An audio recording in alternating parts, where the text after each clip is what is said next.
48 milliards de dollars ont été débloqués par l'État algérien durant ces dernières années de 2021 à 2024 pour financer des grands projets dans le pays. Les projets qui ont été financés par l'État sont les suivants. Le projet complexe intégré de phosphate de Tbessa va coûter 5,2 milliards de dollars.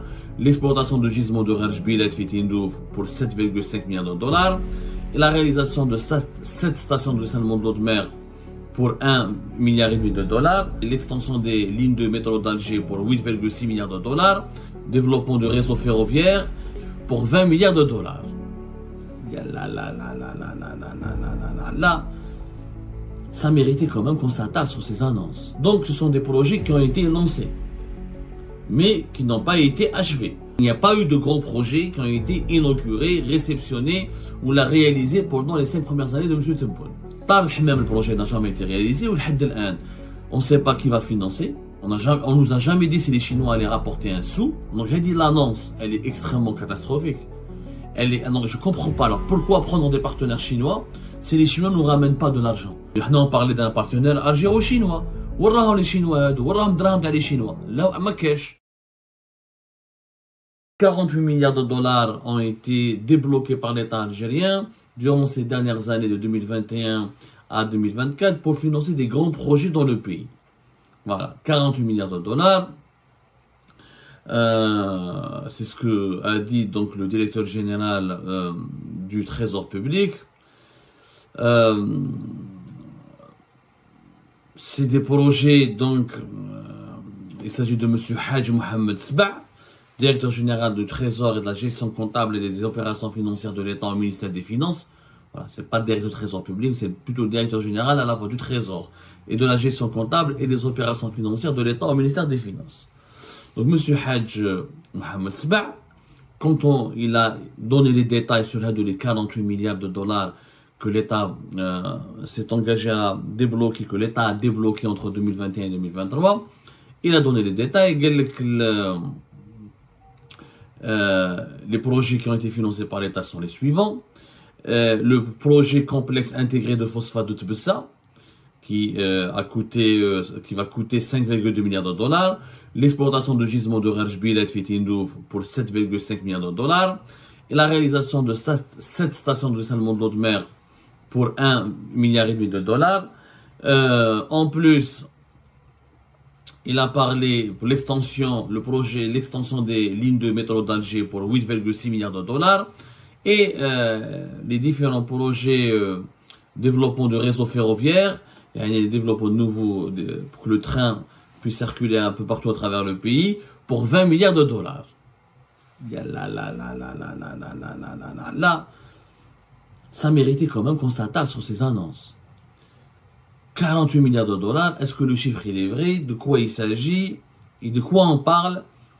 Et quelle est réellement l'utilité et l'apport de tous ces investissements pour le développement du pays? D'abord, donc ce sont des projets qui ont été lancés, mais qui n'ont pas été achevés.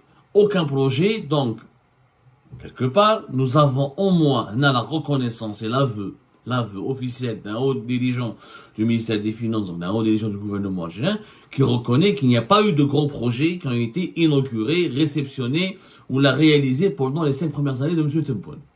L'année de 2019 à 2024, on n'a réalisé aucun grand projet. On s'est contenté de vivre avec les projets qui ont été faits ou qui ont été réalisés à l'époque de Bouteflika. Puisqu'on parle de lancement de projets. C'est ce que dit ce responsable. De lancement de projet. C'est ce que dit le DG du Trésor. C'est pas moi qui le dis, c'est une annonce officielle. Elle a été faite hier, mardi 29 mai, sur les ondes de la radio algérienne Chantalwa. C'est lui qui parle, c'est pas moi qui parle. Les efforts d'investissement de l'État font partie intégrante de l'action du gouvernement et leur finalité de stimuler la croissance économique et de promouvoir l'emploi, les exportations, d'améliorer le bien-être des citoyens. C'est ce qu'il a dit. Donc ce sont des projets qui ont été lancés. Donc on a lancé pour l'équivalent de 48 milliards de dollars de projets, de méga-projets. On va s'attarder maintenant sur un de les méga-projets. La majorité de ces méga-projets, au départ, quand ils ont été annoncés durant les années précédentes, entre 2022 et 2023, on ne nous a pas dit que c'était l'État algérien qui allait les dépenser. Il y a un problème. Ce sont des projets qui ont été normalement, d'après ce qui a été expliqué par les annonces lors des cérémonies et des déclarations publiques et des conférences organisées par les différents ministres algériens, par le gouvernement algérien, c'était censé être des projets qui devaient être cofinancés en partie par des investisseurs étrangers. Comme un exemple, le projet à l'exploitation du phosphate à Tbessa. Algériepart a enquêté des dizaines de fois sur ce projet-là. Vous pouvez aller sur algériepart.com, comme vous pouvez rester sur notre chaîne YouTube. On en a parlé des dizaines de fois. On a expliqué que ce projet, encore une fois, c'est pas le projet du régime Tebboune, c'est le projet du régime de Bouteflika. Le régime Bouteflika, c'est lui qui a ramené le géant chinois CITIC, le plus grand conglomérat de sociétés étatiques et publiques chinoises, qui devait réaliser ce projet depuis 2018. Le 26 novembre 2018, ils avaient signé un contrat entre la Direction générale de Sonatrach à l'époque et le chinois CITIC pour un projet de 51% pour la partie algérienne et 49% pour la partie chinoise, 51% pour la partie algérienne à travers le groupe Asmidal, filiale de Sonatrach. Donc, à l'époque, on parlait de 6 milliards de dollars d'investissement. Et les Chinois s'étaient engagés à mobiliser, à financer 80% de ce projet. À l'époque de Bouteflika. Il y a eu des changements. En 2021, ce projet, le géant chinois a été saboté parce que, soi-disant, à l'époque, le PDG de Sonatrach, et le ministre de l'énergie actuel, Mohamed Arkeb, avec la complicité de plusieurs conseillers au niveau de la présidence, sont partis manipuler Tebboune en lui disant que CITIC et les partenaires chinois qui devaient développer ce projet étaient des amis de la Isaba, notamment des Koninef, de Oued-Qaddour. Donc il fallait se débarrasser de l'héritage de la Isaba, de ramener et de démarcher de nouvelles entreprises chinoises. Donc le projet initial a été saboté, a été compromis, il a été stoppé. Et en 2021, de nouvelles négociations ont été lancées pour choisir de nouveaux partenaires. Je vous rappelle qu'effectivement, il y a eu de nouveaux partenaires qui ont été de nouveaux partenaires, puisque le 22 mars 2022, officiellement le 22 mars 2022, les autorités algériennes, dès une cérémonie, ils ont organisé une cérémonie de signature pour créer une nouvelle entité afin de gérer une entité algéro-chinoise pour lancer le fameux projet de phosphate intégré. L'entité, donc, elle a été créée par le groupe Asmidal et Management Jazair, qui était un groupe aussi public algérien impliqué dans l'exploitation de ce projet, et les deux sociétés chinoises, Wuhan et Tianan. Deux sociétés totalement petites, de très petite taille, et à l'époque, le projet était passé de 6 à 7 milliards de dollars. Il devait donc on a gardé la même, parce que les études du projet n'avaient pas changé, on a laissé le projet tel qu'il a été élaboré et dessiné et étudié par Sonatrach et ses partenaires chinois entre 2017 et 2018. Donc on a repris juste les mêmes études, la même ossature du projet. On a juste éjecté le groupe CITIC qui avait la capacité, parce qu'il avait des banques avec lui, parce que lui il avait énormément de ressources financières. C'est lui qui devait financer ce projet à 80%. On a dégagé CITIC, on a ramené deux sociétés chinoises, petites de taille. Wahda elle est un peu connue, la deuxième elle est même pas connue. Et d'ailleurs Wahda a une filiale algérienne de Tianan, la filiale qui va être Tianan, qui devait travailler sur ce projet, n'a même pas de site internet. Ce sont des petites sociétés chinoises. J'ai des lobbyistes, ils ont l'entourage de Tebboune, ils les ont imposés, ou d'ailleurs la société algérienne China's Fertilizer Company, ACFC. C'est elle qui devait donc commencer à exploiter ce projet-là. Ce qui a été à l'époque, lors de la signature du projet, on a parlé d'un investissement de 7 milliards de dollars. La partie algérienne elle détient 56% de ACFC et la partie chinoise 44%. Mais en 2018, à l'époque de Bouteflika, c'était les Chinois qui devaient financer le projet. C'était un investissement direct étranger qui devait créer beaucoup d'emplois, entre 12 000 à 14 000 emplois directs et indirects, avec de nouvelles infrastructures qui devaient être construites, la wilaya de Tbessa, la wilaya de Soqaras, et au niveau de Annaba, au niveau de port de Annaba, pour exporter le phosphate qui devait être généré ou le produit grâce à ce projet industriel. On le présentait à l'époque comme le plus important projet, l'un des plus importants, ou si ce n'est le plus important projet industriel en Afrique. Par le projet n'a jamais été réalisé, ou on ne sait pas qui va financer, on nous a jamais dit si les Chinois allaient rapporter un sou, et finalement on nous apprend maintenant en mai 2024 que c'est l'État algérien qui va dépenser. parce que c'est le directeur du Trésor au niveau du ministère des Finances qui a reconnu que le projet Ta'at Bessa, l'État algérien lui va consacrer 5,2 milliards de dollars. Est-ce que cela signifie que les Chinois vont en rapporter le reste? 5,2, il manque quand même 1,8 milliards de dollars pour atteindre les 7 milliards de dollars prévus pour la réalisation des infrastructures de ce projet. Allahu A'lam. Donc, à l'époque de Bouteflika, c'était les Chinois qui devaient apporter 80% des 6 milliards de dollars pour réaliser ce projet de phosphate de Tebessa. Et aujourd'hui, c'est le régime algérien, le régime Tebboune, c'est lui qui finance plus de 80% de ce projet. Mais elle est même parce que les Chinois, là, ils ont donc, j'ai dit l'annonce, elle est extrêmement catastrophique. Non, je comprends pas. Alors, pourquoi prendre des partenaires chinois si les Chinois ne nous ramènent pas de l'argent pour exploiter le phosphate en Algérie? J'aurais pu ne pas prendre des Chinois, alors je vais choisir pour des Américains, des Européens, un autre groupe. Si je dépense avec mon propre argent, donc j'ai pas besoin de quoi, les Chinois vont faire quoi? Ils vont juste me réaliser les infrastructures ou ils rohou.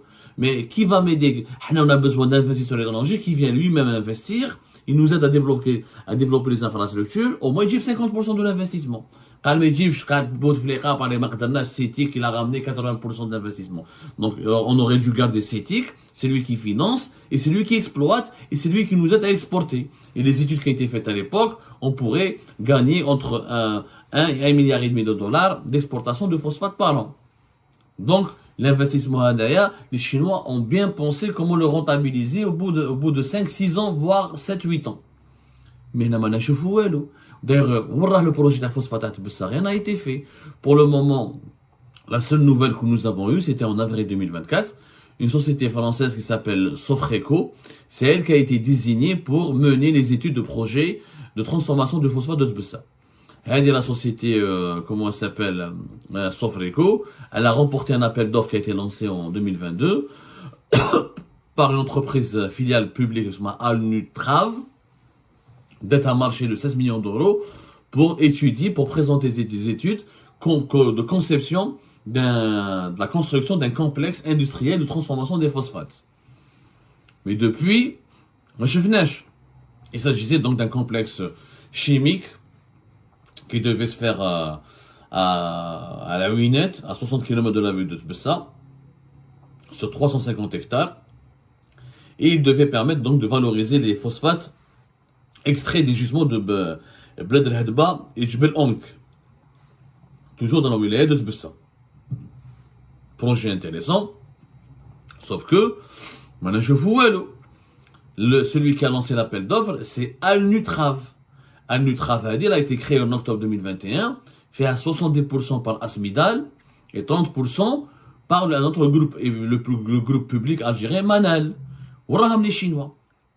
Donc ce sont les Algériens qui vont construire ce complexe important à Tbessa.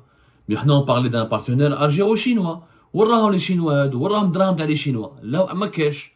Donc finalement, les annonces et les chiffres confirmés, révélés par le haut responsable, par le directeur du Trésor au niveau du ministère des Finances, confirment que les Chinois ne vont pas investir dans notre pays. Et l'appel d'offres et la sélection qui a été faite autour du bureau d'études français ADA Sofreco confirme encore une fois que c'est le projet du phosphate de Tbessa. Pardonnez-moi. Le projet du phosphate de Tbessa sera un financement purement algérien. Il y a du management purement algérien. Donc on ne voit pas où sont les investissements étrangers. Et je me demande, l'État algérien devrait dépenser 5,2 milliards de dollars sur le phosphate de Tbessa. Pourquoi je ne cherche pas un investisseur étranger qui finance au moins la moitié avec moi, Première remarque. Deuxième remarque.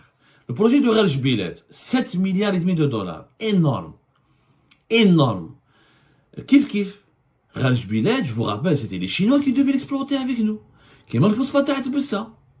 Waraham les Chinois. Je vous rappelle, regardez ce qui a été dit. Comme des exemples. Les autorités algériennes ont annoncé que, en mars 2021, fin mars 2021, que ce projet de fer de Raj Bilet devait être financé par l'Algérie et la Chine. C'est pas moi qui l'a dit, c'est le ministre des Finances, le ministre des Mines, le ministre de l'Énergie et des Mines, Mohamed Al-Kab, le 31 mars 2021. Il a annoncé que le projet de mine de fer de Raj Bilet sera cofinancé par l'Algérie et la Chine. D'ailleurs, il y avait une joint venture qui a été, un accord, une joint venture qui a été conclu entre l'entreprise nationale de fer et de l'acier Ferral avec trois entreprises chinoises, les Homa CWE, MCC et Haidai Solar. Et normalement, 51%, les Algériens devaient garder 51% et 49% pour la partie chinoise. Mais les Chinois devaient cofinancer ce projet-là. Warraham les financements chinois. Makesh. Depuis mars 2021, Makesh. On m'a dit que le 15 septembre 2021, dès une nouvelle annonce autour de Raj Bilet, il y aura prochainement la signature d'une joint venture de consortium entre la partie algérienne et le consortium chinois CMH. Est-ce que c'est la même société qui a été abordée, qui a été évoquée fin mars 2021 qu'on se dirige, on va signer une joint venture. Et depuis, il n'y a plus de nouvelles. Mais le Raj Bilad, des ministres amiraux, le président de la République Majid Tebboune est parti récemment à Tindouf, et on parle à Raj Bilad, on voit des camions et des engins qui bougent, mais on n'a vu aucune trace des investissements chinois et des investisseurs chinois. Donc l'Algérie va dépenser plus de 7 milliards de dollars pour exploiter à elle seule, apparemment, ce projet-là. Mais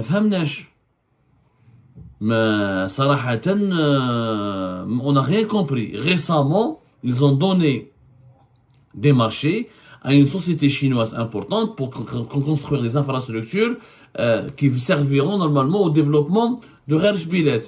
Mais les Chinois, les investissements chinois pour Raj Bilad, ما شفناهمش. وRaj Bilad احنا فهمناها وقلناها 100 خطرة في des éclairages d'Algérie partent et plusieurs experts sont d'accord avec nous. Il n'y a absolument aucune garantie de rentabilité. Il n'y a pas la moindre garantie de rentabilité de Raj Bilad. C'est un projet qui va nous coûter extrêmement cher.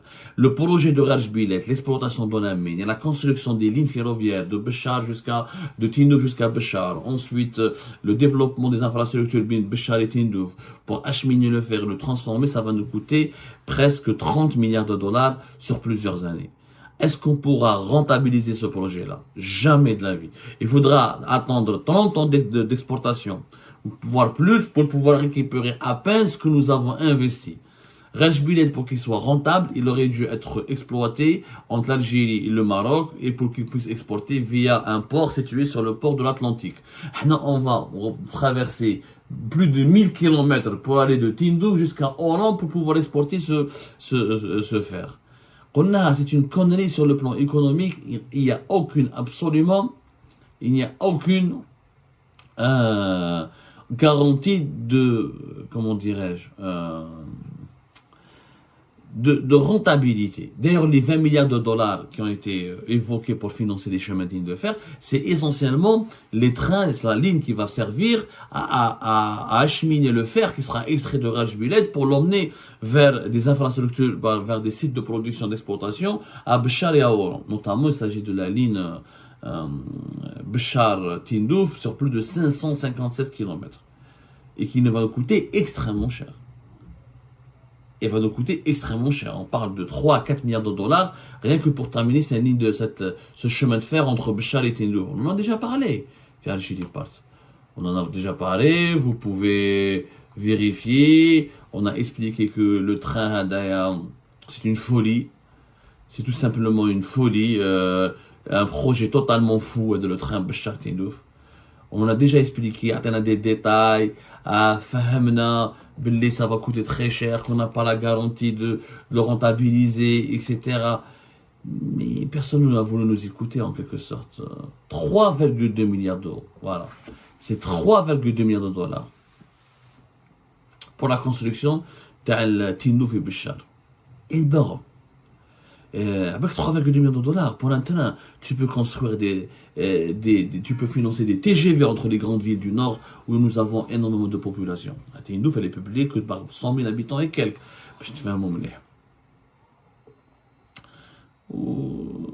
La totalité, la totalité des chemins de fer, voilà, qui seront consacrés pour le projet Raj Bilad, il y a jusqu'à 6 milliards de dollars. Les 7 milliards de dollars de son exploitation, le budget de bien, il y en a 20 milliards de dollars.